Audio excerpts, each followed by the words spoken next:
Well, good morning to anybody who may be listening to me today. I'm very honored that anybody does listen, and sometimes people have liked the video that I made or the talk. But in the last one, only 4 people watched it, I think, and I got 3 likes. Now, I must have watched it once and I didn't like it. I mean, I didn't, well, it seemed okay, but I didn't, thumbs it up. So I sometimes wonder what those YouTube statistics mean. I mean, for all I know, I could be, heard by thousands of people. You wouldn't know, would you? It reminds me of that Stephen Wright joke when he says that he writes music but can't read it. And so when he hears music, he thinks he may have written it, but he can't be sure. Um, you could say something like that. I don't really think it, but I just, have to stress the fact that it is a possibility. You wouldn't know. So I'm sitting in the workshop and I'm thinking about lighting the stove because it's a bit chilly. But my stove isn't functioning well at the moment, and I think the flue needs cleaning. And one of the things that a tip that I'll share if anybody wants to install something like this, it's quite a good way of heating, a small space.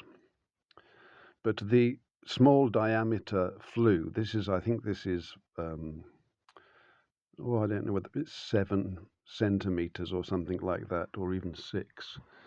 Um, and I've got it going up into the roof through a bend. And that was due to a mistake, actually, because I'd put the hole in the roof far too close to the wall, as you can probably see. So I was obliged to find another solution, and this is the third iteration. I've had to change the flue pipes once because they became so furred up.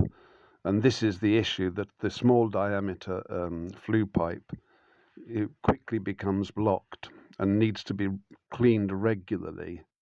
And regular cleaning is made more difficult by that kind of a structure. But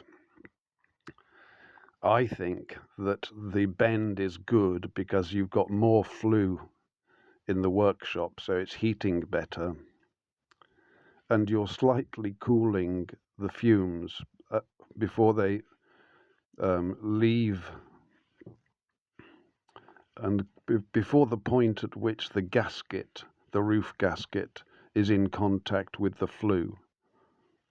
I mean, a professional system, you'd have a double-skinned flue, so that problem would be less. But the modern heat-resistant um, plastics, I don't know what they are, silicone rubber, is able to withstand the heat, though obviously it gradually becomes brittle and will lose its watertight seal, which is the important thing. That's why you need it. Otherwise, it's just going to rain down the flue pipe.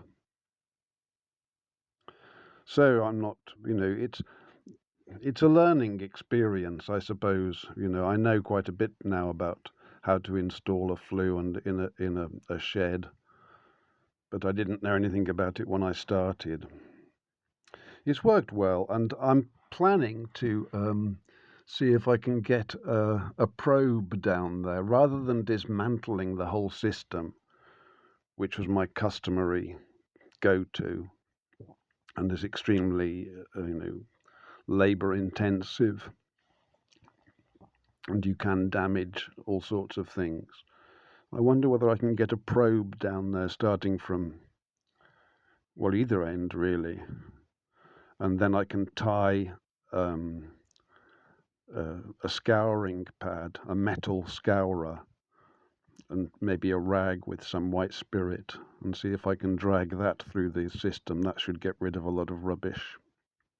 It depends what you burn as well, and I'm not quite sure which is the worst fuel. probably the hotter burn will give less build up. But the best burn for this is is coal, which you cannot get, of course, but you can get synthetic coal. I mean, reconstituted coal, compressed coal dust. I don't know what it is. One of these modern fuels. They call it blaze in the shop. They're regular. It's like Coke, I suppose, or something like that. And that's really good stuff because that just starts to burn, and it's a very slow burn. And you can light the stove in the morning, and it'll still be warm in the evening. Just ideal, but it probably does produce quite a bit of build up on the flue. I'm not sure about it. So I'm very anxious this morning. I'm planning to go up to the church, and not because I want to hear anything that they're saying, but just to get out of the house. And I've put my tie and my best shirt on, and I like to have an excuse to dress up smartly from time to time and to speak to people as well. I hate the church, but I don't hate the people that are in it. I'm interested in talking to them to a measure. There are some that I can't really be bothered about because they are members of the Odd Fellows Society, and I think they can't be bothered to talk to me either. And the Odd Fellows, they're sort of semi-Masonic group, are the Odd Fellows. I'm very, very suspicious of anything like that. And there's a fair group of those people. There'll be some witches and warlocks up there also, but it's hard to identify them. Well, I've got a couple of suspects. And then the people, I suppose you would call, they're all the sort of people that you would call normies mainly, or some people call them NPCs. I've heard people call them, and some people say that they're, what's the other word? Well, sheeple, this sort of thing. I don't like any of those. I would never call them anything like that. I think it's very, very insulting to group people like that. You don't know, really. But they are, they seem mainly to follow the narrative, put it that way. They take the medical treatments and they don't really believe the Bible. They assume that they live on a spinning ball. I'm sure that would be quite a common misconception. And they assume the Bible, I suppose, is a helpful and useful book that contains some good principles but needs to be taken with a pinch of salt.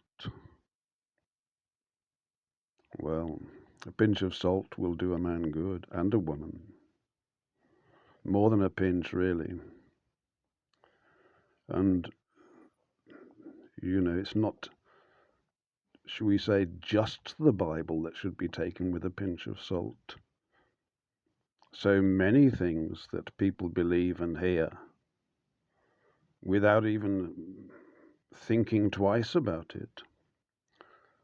So take all the salt you want. But if you persist in reading the Word of God, you will be convicted. You will be changed, I believe. And you will start to understand that it is the truth, and beyond the Holy Bible there is no truth, because there can be no truth except Jesus Christ be present, because he is truth. It's so ridiculous that the local conspiracies people are, what do they call them? So no, New Age conspiracy. Well, you don't. They're both seen as insults, really. But New Age isn't an insult. It's just trying to describe their beliefs. My New Age friend, who cursed me recently, in an outburst. I was quite taken aback. I don't really care to be cursed, but, I'm more concerned about the cursing of the Lord, really. That's the problem. Because these people oppose our king. They are traitors in the realm, really.